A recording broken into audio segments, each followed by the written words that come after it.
છેલ્લા ઘણા સમયથી આમ તો દક્ષિણ ગુજરાતની રાજનીતિ ખૂબ ચર્ચામાં છે.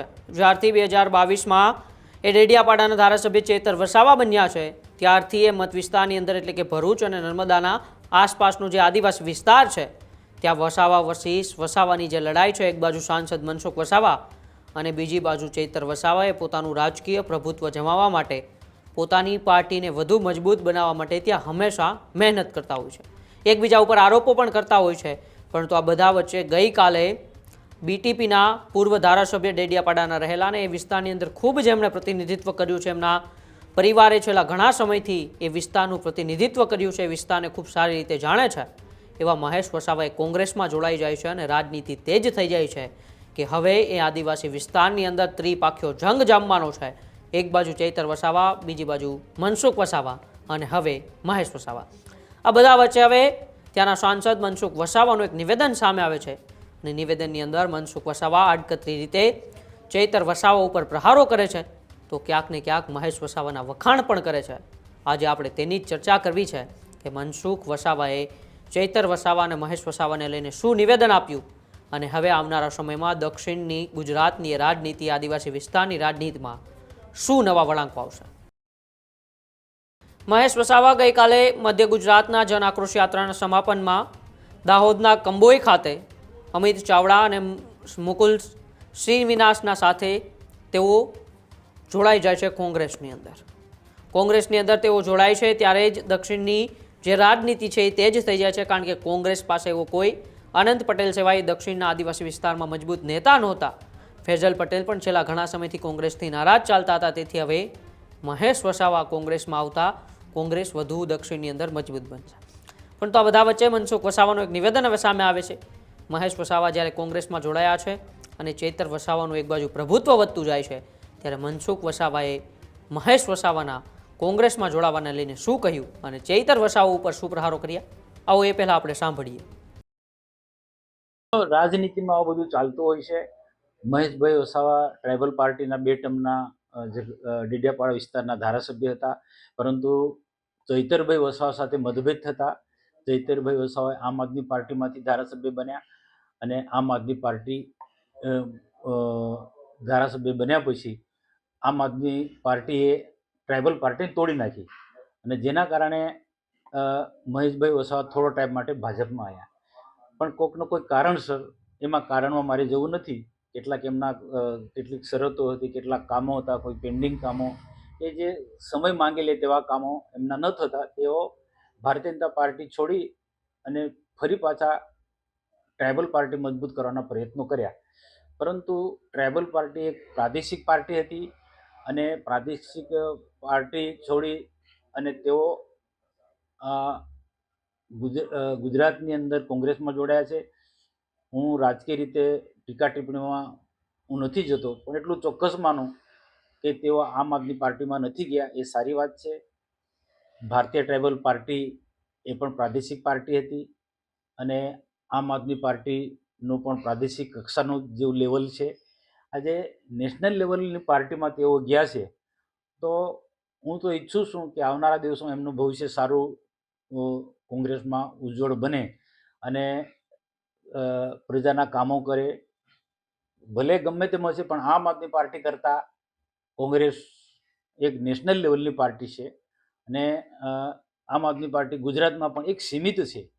એટલે મોટા ક્ષેત્રની અંદર મહેશભાઈ ગયા છે તો પણ આમાં ભારતીય જનતા પાર્ટીને કોઈ ફરક નથી પડવાનો. ભારતીય જનતા પાર્ટી ડેડિયાપાડામાં પણ મજબૂત જ છે, ભરૂચ જિલ્લામાં પણ ખૂબ મજબૂત જ છે. આ વખતે તો ભરૂચ જિલ્લામાંથી બધી જ સીટો, 5 સીટો ભાજપ પાસે છે. એટલે અમારે કોઈ ચિંતા નથી. તાલુકા જિલ્લા પંચાયતમાં પણ આ વખતે ભારતીય જનતા પાર્ટી નર્મદા જિલ્લામાં પણ અને ભરૂચ જિલ્લામાં પણ એ જીતવાની જ છે.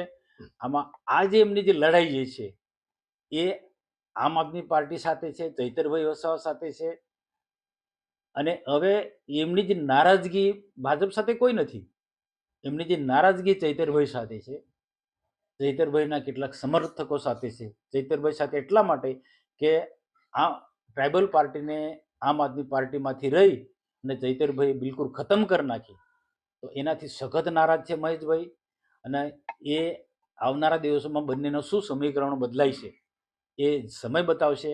પણ આજે એક નેશનલ પાર્ટીમાં ગયા છે તો એનું ભવિષ્ય આવનારા દિવસોમાં કંઈક ને કંઈક ઉજળું હશે એવું માનું છું. સર, એક જ કુટુંબીજનના કેટલાક આપમાં બી છે ને હવે મહેશ વસાવા કોંગ્રેસમાં ગયા છે, શું કહેશો? એ બિલકુલ વાત સાચી છે કે આમ આદમી પાર્ટીએ ટ્રાઇબલ પાર્ટીને બિલકુલ તોડી નાખી. એટલે ટ્રાઇબલ પાર્ટીના જે લીડરો હતા એ ક્યાં જવું, ભાજપમાં જવું, આમ આદમી પાર્ટી જવું કે પછી ટ્રાઇબલ પાર્ટીને ફરી મજબૂત કરી ઊભી કરવી એ દ્વિધામાં હતા. પણ કેટલાક લોકો તમે કહો છો તે પ્રકારે કેટલાક આમ આદમી પાર્ટીમાં જતા રહ્યા એમના સમર્થકો, અને કેટલાક બાપમાં જતા રહ્યા. દિલીપ એમનો ભાઈ બાપમાં છે.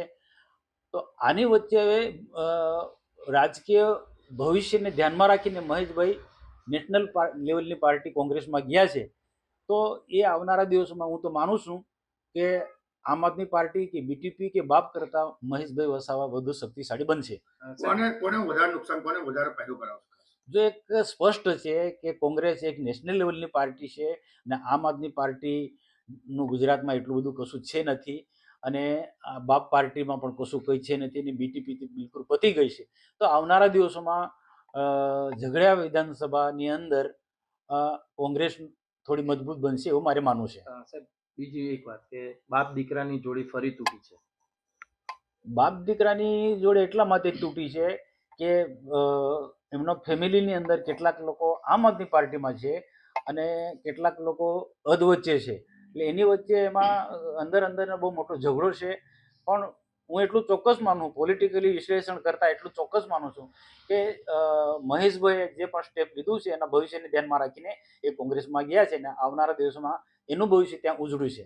ડેડિયાપાડા વિધાનસભાની જો આવનારી ચૂંટણીની જો વાત કરીએ 2027માં જે આવનાર છે તેના માટેના સમીકરણો બદલાઈ શકે, કારણ કે ત્યાંના જે પીઢ નેતા હતા અમરસિંહભાઈ વસાવા એમનું અત્યારે તત્કાળ જ મૃત્યુ થયું છે, અને હવે મહેશ છોટુ વસાવા કોંગ્રેસમાં જોડાયા છે. કોંગ્રેસના અમરસિંહ વસાવાનું મૃત્યુ થયા બાદ અત્યારે જોડાયા છે. તો ડેડિયાપાડાનું ભવિષ્ય શું રહેશે? જો ડેડિયાપાડા વિધાનસભા ગયા વખતે જે ચૈતરભાઈ જે વસાવા જીત્યા આમ આદમી પાર્ટીમાંથી, એ વખતે કેટલાક બીટીપીના લોકોનું પણ એમને સમર્થન હતું, કોંગ્રેસનું પણ સમર્થન હતું, અને કેટલાક ઘણા બધા લોકોનું સમર્થન હતું, કેટલાક ટ્રાઇબલ સંગઠનો પણ એમને સમર્થન હતું ને એટલે જીતી ગયા. પણ હવે પછી આ બધા ચૈતરભાઈ વસાવા કે આમ આદમી પાર્ટીને સમર્થન કોઈ કરવાનું નથી.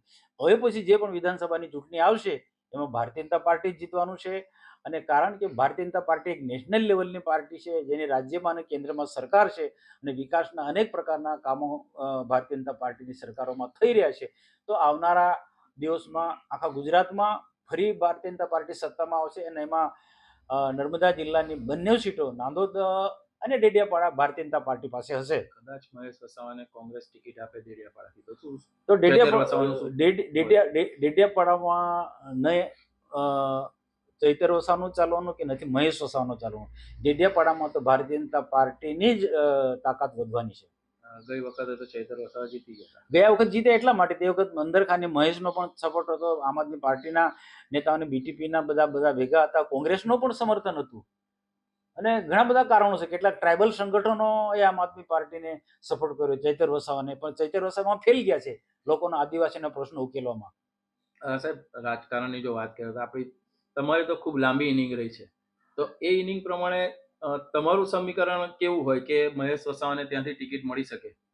મહેશ વસાવા ને જો રાજકારણમાં આગળ વધવું હોય તો એને ઝઘડિયા જ પકડી રાખવું પડે, કારણ કે ડેડિયાપાડાની જનતા હવે બહારના વ્યક્તિને નહીં સ્વીકારે એ વાત નક્કી છે. એટલે ઝઘડિયા જ નું રાજકારણ એને રમવું જોઈએ, અને જે પણ કંઈક મજબૂત રીતના એને આગળ વધવું હોય મજબૂતાઈથી તો એ ઝઘડિયા વિધાનસભાને જ પકડી રાખવું પડે. તો મનસુખ વસાવાએ કહ્યું કે મહેશભાઈ આમ આદમી પાર્ટીમાં ના જોડાયા એ માટે સારું છે.